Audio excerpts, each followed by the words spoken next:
Hey, let's get it. Let's go. We on to another one. You know how we do up in here. We waste no time. Let's go. So you don't think that people deserve the right to bodily autonomy? No. What makes someone deserve the right to bodily autonomy? Well, when you say bodily autonomy, would you agree then that a fetus has bodily autonomy? I'm talking right now about human beings. Well, I consider those human beings, though. I'm talking right now about people who can talk and walk, who are independent, singular organisms. So people who are in comas, they have no rights? Dude, you keep doing comas and prisoners and fetuses. Just talk about a fucking person. What about you and me?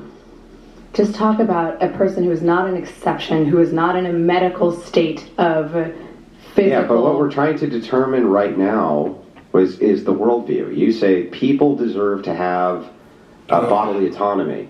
And then you give me the criteria for bodily autonomy, and then I can instantly point to an example where you agree That's not what we're trying to do. What you're trying to do is create a gotcha so you don't have to answer the genuine question that I'm asking. What's the genuine question you're asking? The question is, do people, regardless of outliers, does the average person who has not committed a crime, who is not inside of another person, who is not brain dead or in a coma, deserve bodily autonomy? Depending on what you mean by that. Bodily autonomy being defined as the ability to choose what you do with your body so long as you are not threatening other people's bodily autonomy. No.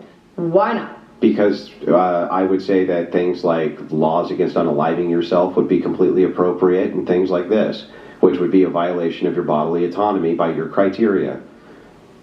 So you think that because people can't unalive themselves? No, I'm saying...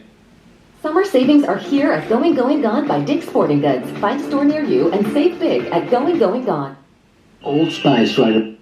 This dude is completely disagreeable. He argues for every single point. How do you stop? Oh, it's nothing but gotchas. Saying, you gave me the criteria for what bodily autonomy means, right? You asked me what an objection would be against it, and I just gave you one. Okay, so let's cut out that outlier. Do you think that people who are not inside another person, who have not committed a violent crime against themselves or others, and who are not currently brain dead and are conscious and capable of perceiving the world, do you think that those people deserve bodily autonomy? No, based on the example I just gave you. Just because people have the capacity to unalive themselves, no one deserves bodily autonomy. Right. The definition that you just gave, we could not give them bodily autonomy definitionally by that definition because... Definitionally by that definition? Definitionally by that definition, yes. So I could say definitionally by some other definition, but I'm giving you the reference to your definition. We don't deserve bodily autonomy. Not by your definition, because that would prevent us from preventing people from like doing suicide and things like this. So we don't deserve bodily autonomy because under my definition of bodily autonomy, we cannot prevent someone from killing themselves? Correct. But that's not a violent act. Like, why that's a real violent act. Why can't, under my definition, you can prevent someone from killing themselves? Because it would violate your rule for what bodily autonomy is. I said so long as you are not a threat to yourself or others. So that includes you. So you would relinquish your bodily autonomy if you were a threat to yourself. Then I think that it would then just be trivially true that you don't really mean bodily autonomy. Oh my God. Oh my God. He tries so hard not to exceed a point. She has you. You know that under all those criteria, a person would deserve bodily autonomy for sure. The right to control what they do with their body. They have the right for that. You don't want to concede to that because then you are conceding to the fact that a woman has the right to do what she wants with her body. Period. Period. That's why you don't want to concede to it. All of these exceptions where we can violate bodily autonomy. But that's like 3 exceptions. It's exceptions that... It's not like 3 exceptions. It's many exceptions. What about somebody who's just like cutting themselves with a razor blade? Can we stop them? What about a person who just says that they want to cut off the right arm because they think it'll be fun? Can we stop them? Like, there's so many examples I can give you of where we would violate people's bodily autonomy. What about a person who's having like a manic episode and doesn't want to go to the hospital? Can we violate their bodily autonomy? Well, they're a threat to themselves or others. So again, that would fall in there. What if they're not a threat? What if they're just having like a manic episode? They don't want to leave their house. You just perceive it that way. That happens all the time. Exactly. So we violate that whatever you consider by your definition bodily autonomy. When you say people deserve that, and I say absolutely not by that definition, because I can point to 300 different reasons why we would need to violate So it. is there any definition of bodily autonomy that you think that Not that I'm aware of. I'm not aware of a definition of bodily autonomy I would agree to that I wouldn't think we should be able to violate. So you don't think that people should have the ability to control themselves and their bodies under any circumstance because I didn't say under any circumstance. So what's the circumstance in which people should have the right to control their body? Yeah, so, well, for me, I would say that if it's in some type of case of will, that you could do that. But, I mean, ultimately, I think...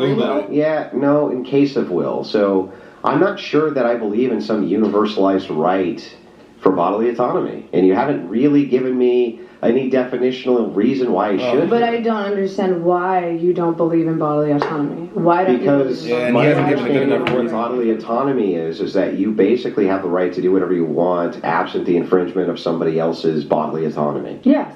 Yeah. Why don't you think people should Because have the right I to do think that I need to many times infringe on people's bodily autonomy for their good or societies. Why are you constantly infringing on other people's bodily autonomy? What are you up What to? do you mean? What you just said, I feel the need to... Yeah, well, I would use force doctrine for that, meaning voting, things like that, to violate bodily autonomy. When are you forcing... When I go vote. To bodily... I'm forcing my will when I go vote on other people through force doctrine. No, you're not, because they all have a vote. Great, can I vote? mean, not according to you, but... I can vote and you can vote, right? Yes. Okay, you want abortions to be legal? Yes. If I vote against that, am I voting against your bodily autonomy? Yes.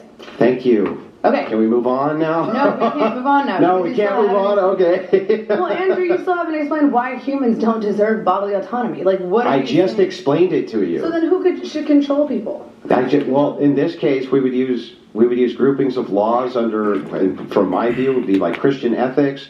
From your view, it would be like, I don't know, shared bizarre intuitions or whatever, where you think that, I don't know where it is that you... What I believe. Do you believe in God? I'm on the fence about Then it's just intuition. So everything that you believe is probably just intuition. So you believe, well, I mean, there's also facts and like physical evidence, but so you believe Facts and physical evidence require an interpreter, right? like eyes and ears. They and require you to interpret them. So you're saying that facts are different for everyone, regardless of how they interpret. Well, they require an interpreter. The interpreter can interpret them however they choose, and then can make moral prescriptions based on those. But when we get to moral prescriptions, facts don't change based on your. They don't. Prescriptions based on the facts do. Oh, That's why they require interpreters. So there are ways. They need to get a better conservative pundit on here, man, because this dude is horrible. Like, he argues just completely bad faith arguments.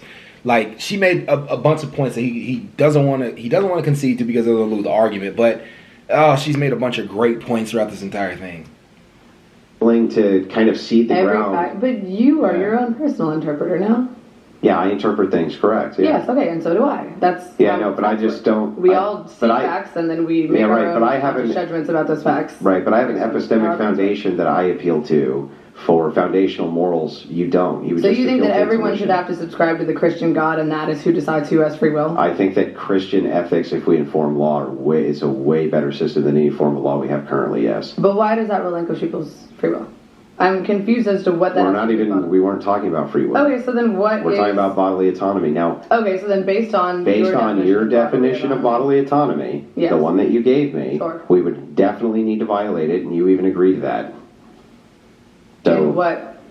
Just for abortion or what? No, for the purpose of like cutting yourself with razor blades, all sorts of various things that you could do to yourself that we would step in and violate your bodily autonomy over. Okay, so outside of those specific examples in which someone is committing an act of harm, which I also removed from my definition of bodily autonomy. Then I don't consider that bodily autonomy anymore by your definition. When things heat up. Man. Just arguing in circles. He doesn't even have, at this point, I don't even really know, to be honest, like if he really even has any points when he's actually arguing. Like, I hear his points, but then like I think like when his points get challenged to a degree to where it's like, okay, this is actually a good argument against what I'm trying to say. It's like he gets upset almost and can't figure out how to get around it. But I don't know, man. I think the guy argues in bad faith all the time, and I think that whatever podcast needs a better debater. They need to invite me up. Come on, man. Invite me up. I'll debate some of these liberals for you guys, man. I'd be way better at debating these liberals. Like, cause I understand their arguments. I don't think he even understands the premise of a liberal argument. To be so rooted in a conservative basis, it's really complicated to actually understand if you're not really trying to listen to their argument. Because the argument that she's making is not a bad argument, but there are arguments against what she's making. The objective for the whole conversation of free will and what women be able to do bodily autonomy. And, you know, Andrew Knowles, I think that's his name. Michael Knowles. I'm sorry. Michael Knowles would probably be a better debater, like way better debater. I would like him come up here because it would actually be a decent conversation and it wouldn't be a lot of like angry rage baiting, going out to smoke and stuff like that. But anyways, hey, I'm out. Peace.